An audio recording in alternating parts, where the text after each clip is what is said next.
world loves a free man, not because they respect him, but because they can use him. When you are always available, you become easy to take for granted. When you reply instantly, say yes too fast, and give away your time without any cost, people stop valuing you. You become something abundant, something common, something that can be replaced. There is a brutal law underneath human behavior, and it is the same law that rules markets, supply and demand. When the supply of you is endless, demand for you drops. When you are always there, always helping, always listening, always giving, people stop chasing you. You become like air, essential, maybe, but invisible. And nobody pays for air until they are desperate for it. Niccolò Machiavelli understood this long ago. He knew that someone who is too open, too generous, and too familiar can quickly lose respect. He stops feeling powerful. He starts feeling ordinary. And ordinary things are ignored.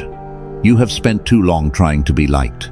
You were told that if you give more, you will receive more. That sounds noble, but in practice it often turns into self-destruction. The truth is harsher. People value what they have to work for. They value what feels scarce.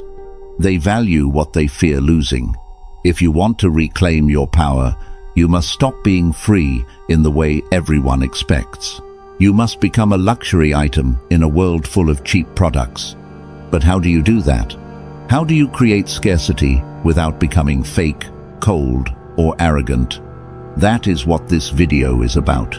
We are going to break down the psychology of value and apply the logic of luxury to your personality.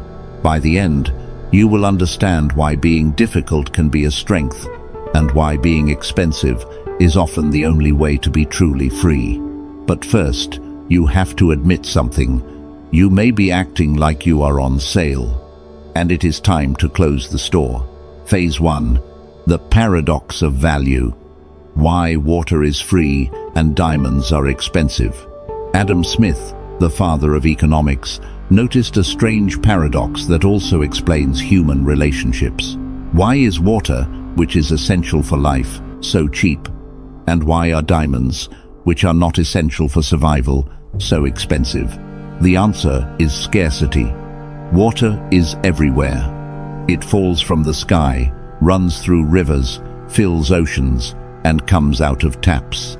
Because it is abundant, people waste it. They use it carelessly. They never think twice about it. Diamonds are different. They are rare, hard to find, hard to extract. They require labor, risk, and suffering to bring into the world. Because of that, they are treasured. People pay insane amounts for them.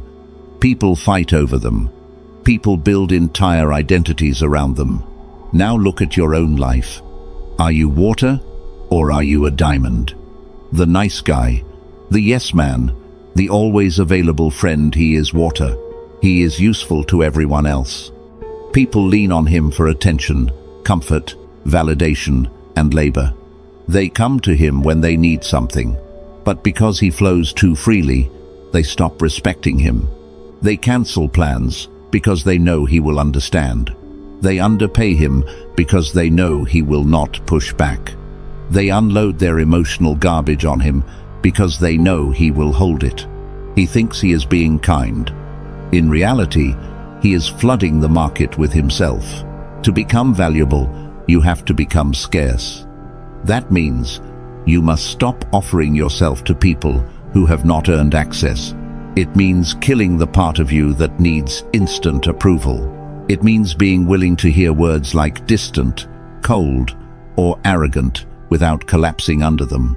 Thorstein Veblen, who studied status and luxury, understood that people signal value not only through what they own, but through what they can afford to waste. When you act like your time and attention are expensive, you signal that your life is already full. You do not need everyone. You are not begging for validation just to survive. Start with your availability. How fast do you respond? How often do you say yes when you mean no? How much of your energy goes to people who never ask how you are doing? Every instant reply is like handing out a coupon. Every automatic yes is another discount. Stop doing that. Create a drought. Let people feel the absence. Let them notice what is missing. When your supply disappears, people begin to realize your value. Nobody shrugs when water stops flowing. They panic. They call someone. They start paying attention. Be that kind of absence. Be the drought. Phase 2. The velvet rope, the art of friction. Walk past a luxury nightclub. Walk past a high-end boutique. What do you see? A line. A bouncer. A locked door. Some kind of barrier. Now walk past a big box store. The doors open automatically. The lights are bright. Everyone is welcome. Nothing resists you. Which one feels more valuable? We trust what resists us. This is why effort creates value in the human mind. If we have to work for something, we assume it must be important. If we get it too easily, we assume it must be cheap. A lot of people live like they have automatic doors. They give access to their time, attention, and emotional space to anyone who asks. That is a mistake. You need a velvet rope. You need friction. Friction is not about being rude. It is about filtering. It keeps out the people who want easy access and draws in the people who understand value. One way to do that is to change your default from yes to no. Most people think yes unless they have a reason to say no. Your default should be the opposite. No, unless there is a strong reason to say yes. When someone asks for your time, do not rush. Pause. Let there be silence. Maybe it becomes a maybe. Maybe it becomes a no. And only if it truly aligns with your purpose does it become a yes. Another way is qualification. Do not let everyone straight into your inner circle. Watch people. Test them in small ways. If they gossip about others, they will gossip about you. If they are careless with small promises, they will be careless with big ones. Keep the rope up until they prove they deserve entry. This is the same in business. If someone wants to work with you, do not make it feel effortless. Make them apply. Make them wait. Make them prove seriousness. At first, they may complain. The weak will leave. The serious ones will respect it. They will see the barrier and assume there must be something worth protecting behind it.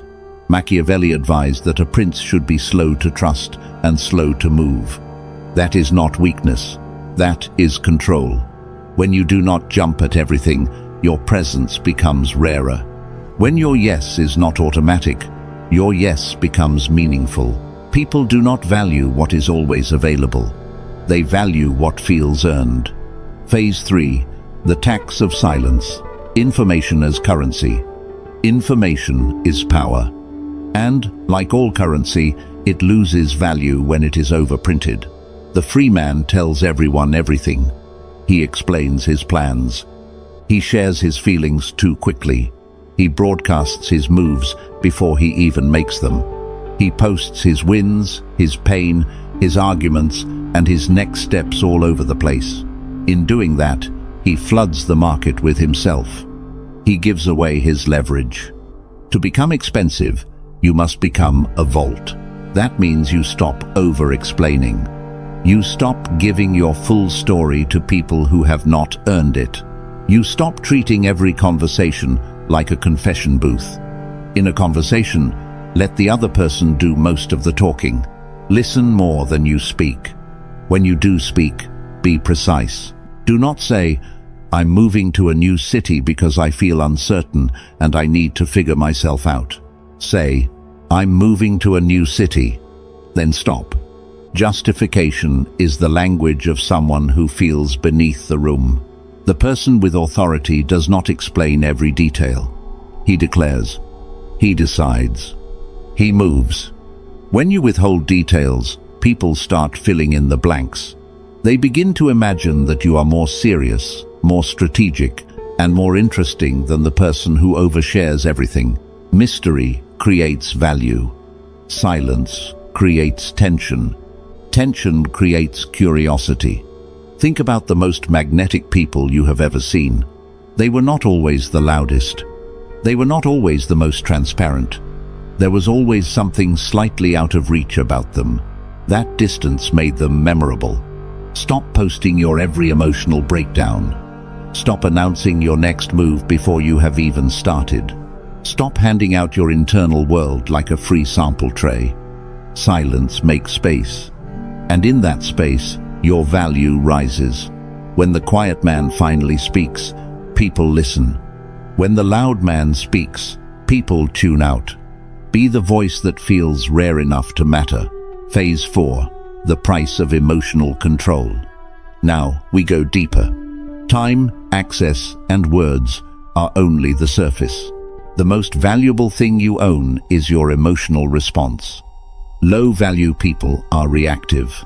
They are predictable. Press a button, they explode. Say something negative, they get defensive. Give them praise, and they light up instantly. They operate like machines. Input equals output. There is no control, no delay, no awareness. That makes them cheap. To become expensive, you must become emotionally disciplined. The Stoics called this apatheia, not the absence of feeling, but freedom from being controlled by it. It means you feel everything, but you are ruled by nothing. Why is this valuable? Because it is hard. It takes effort to override your natural impulses. When someone disrespects you, your instinct is to react, to argue, to defend, to prove yourself. But when you stay calm, you shift the entire dynamic. The person provoking you is expecting a reaction. That is the payoff they are chasing. When you don't give it to them, the transaction fails. They are left with their own energy, and it makes them uncomfortable. Imagine two people negotiating. One is tense, talking fast, trying to convince. The other is calm, quiet, observing. Who has the power? The calm one. Always. Machiavelli understood this clearly. The moment a leader loses emotional control, he loses authority. Anger is not strength, it is exposure. It shows that something outside of you can control you. If you want to raise your value, you must treat your emotions like something rare, not something you hand out to anyone who provokes you. When someone tries to pull you into drama, don't respond with emotion. Respond with distance. Look at them like you are studying behavior, not participating in it. That shift alone will unsettle people. Manipulative individuals rely on your reactions. They need your anger, your attention, your explanation. When you stop giving it, they lose their leverage. And something interesting happens over time. When you become emotionally controlled, people start to approach you differently. They become more careful, more measured, not out of fear but out of respect. They cannot easily read you. They cannot easily influence you, and that uncertainty increases your value. Phase 5. The power of walking away. The ultimate signal of value is independence. Luxury brands do not chase customers. Ferrari does not beg people to buy their cars. They don't need to. If one person doesn't buy, someone else will. And if nobody buys, the car still sits there complete, valuable, untouched. That is power. The average person operates from need. They need the job. They need the approval. They need the relationship. And the moment you need something, you lose leverage. In negotiation, this is fatal. Chris Voss explains it clearly. The side that needs the deal the most is the one that loses. To become expensive, you must develop the ability to walk away. That does not mean being careless or arrogant. It means building a life where no single opportunity defines you, where no single person controls your stability. If your income depends entirely on one source, you are vulnerable. If your emotional state depends entirely on one person, you are unstable. You must diversify your strength. Build skills that are rare. Create multiple options. Develop a mindset that does not collapse when something leaves your life. Because when you truly know, that you can walk away and still be fine, everything changes. You speak differently. You negotiate differently. You carry yourself differently. You stop begging. You start choosing. This is my standard. This is my price. If it doesn't work, I leave. And you have to mean it. The free man stays in bad situations out of fear. Fear of being alone. Fear of losing comfort. Fear of uncertainty.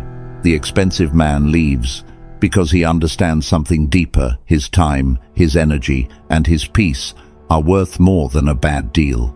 And here is the irony. The moment you stop needing people, they start valuing you more. People are drawn to what does not chase them. They respect what can leave them. That is the paradox of desire. Be like the cat, not the dog. The dog jumps for attention. The cat observes, chooses, and moves on its own terms. That is value. Phase 6. Absence creates value. Power is not constant. It moves in rhythm. The average person is always present, always online, always available, always visible. That creates familiarity, and familiarity reduces impact. The valuable person understands timing. He appears, then disappears. He engages, then withdraws. Robert Greene explains this clearly. Absence increases respect and honor. When you are always around, people see everything. Your habits, your flaws, your patterns. You become predictable. But when you step back, something changes. You become an idea. And ideas are powerful because they are shaped by imagination. When you are not there, people fill the silence with their own thoughts about you. They assume you are busy, important, focused. This is why artists disappear before releasing something new. This is why certain people go quiet and then return with impact. Absence builds anticipation, but it is not easy. When you step back, your mind will fight you. It will tell you, what if they forget you? What if they replace you? Let them try. If someone replaces you easily, you were never valuable to them, you were just convenient.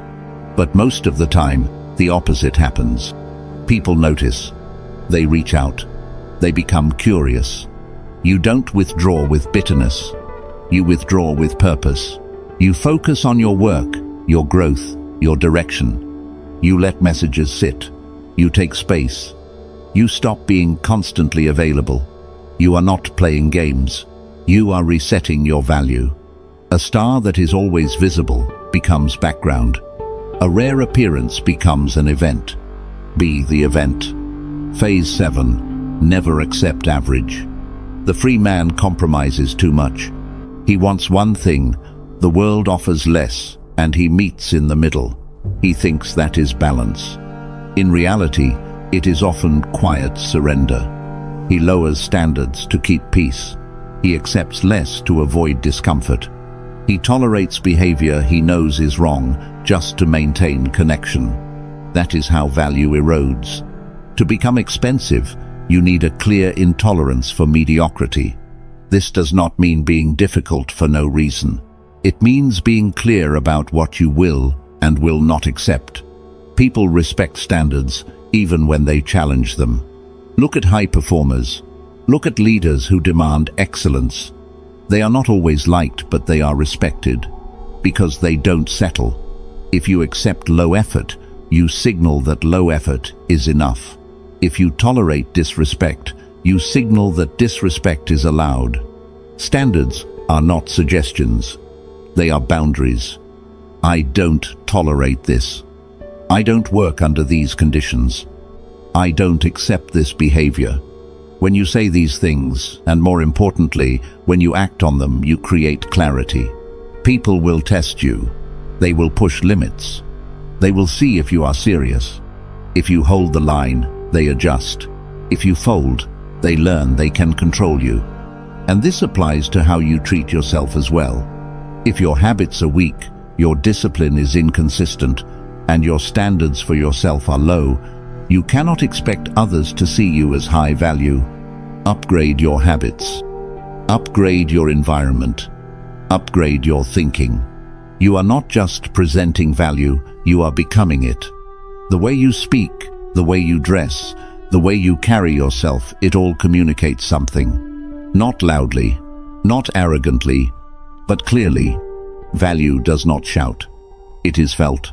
And once people feel it, they don't forget it. Phase 8. The luxury identity. At this point, everything changes internally. Most people are controlled by what you could call the bargain hunter mindset. It is the voice that tells you to settle, to take what you can get, to avoid risk, to keep everyone happy. It is designed for survival, not for power. That voice will keep you safe, but it will also keep you small. To become truly valuable, you have to replace that mindset with something else. A luxury identity. This is the shift from, "Can I get this?" to, "Is this worthy of me?" The free man walks into a room hoping to be accepted. The expensive man walks into a room observing, evaluating, deciding. He is not desperate to belong. He is selective about where he invests his time and energy. This is not arrogance. It is alignment. A puzzle piece does not try to fit everywhere. It only fits where it belongs.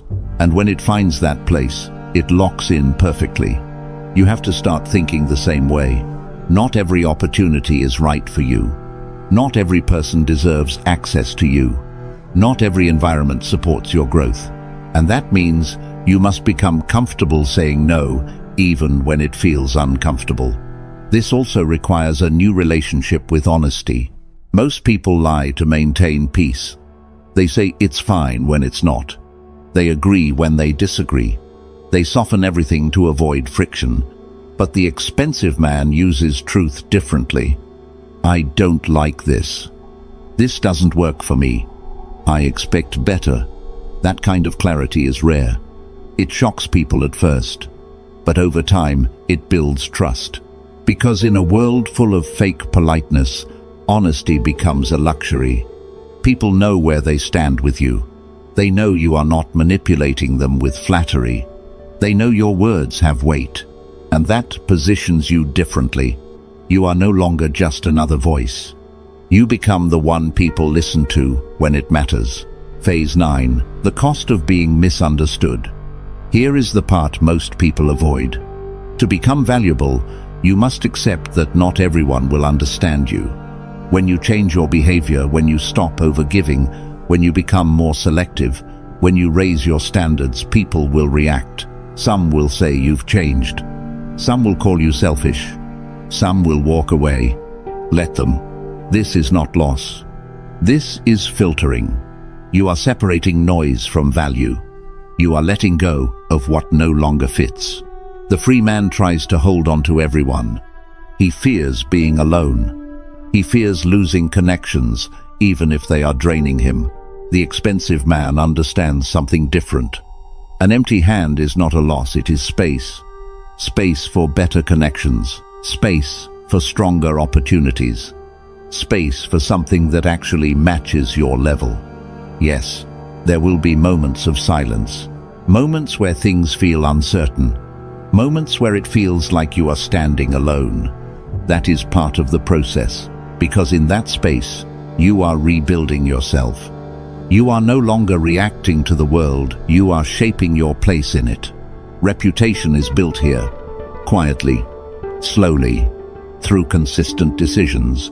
Every time you say no when it matters. Every time you hold your standard. Every time you choose long-term value over short-term approval. You are laying a brick. And over time, those bricks become something solid. A reputation. Something people recognize before they even meet you. They hear about you. He's not easy to access. He doesn't accept just anything. But he's worth it. That is the position you are building. Not to be liked by everyone, but to be respected by the right people. The final decision. At the end of all this, there is a choice. You can go back to being the version of yourself that is always available, always agreeable, always giving. It is easy. You will be liked. You will be included. You will be used. And eventually, you will be forgotten. Or, you can change the way you operate. You can stop giving everything away for free. You can start valuing your time, your energy, your attention. You can raise your standards and hold them. It will not feel comfortable at first. There will be resistance. There will be loneliness. There will be moments where you question yourself. But something else will happen too. You will start to respect yourself more. You will stop chasing validation. You will stop explaining yourself to everyone. You will stop negotiating your worth. And people will notice. Not because you told them to, but because your behavior made it clear. The world operates like a marketplace. If you keep giving out free samples, people will keep taking them. If you set a price and stand by it, people will either walk away or step up. And the ones who step up, those are the ones worth your time. So, decide. Are you going to stay accessible to everyone? Or are you going to become selective? Are you going to keep lowering your value to fit in? Or are you going to raise your value and let the right people find you? Because in the end, you are the only asset you truly own. And once you waste it, you don't get it back. Be rare. Be intentional. Be controlled. Be valuable. Be expensive. If this shifted the way you see yourself even a little, then don't stop here. Because what you've heard in this video is only the surface. There are deeper layers to psychology, influence, and power that simply can't be explored fully in one video. Not because they don't exist, but because most people aren't ready to hear them. That's why most stay average. If you're not one of them, then subscribe. Because every video here is designed to sharpen your mindset, increase your value, and separate you from the crowd. No fluff, no noise, just strategy. Most people will watch this and move on. A few will stay and change. Decide which one you are.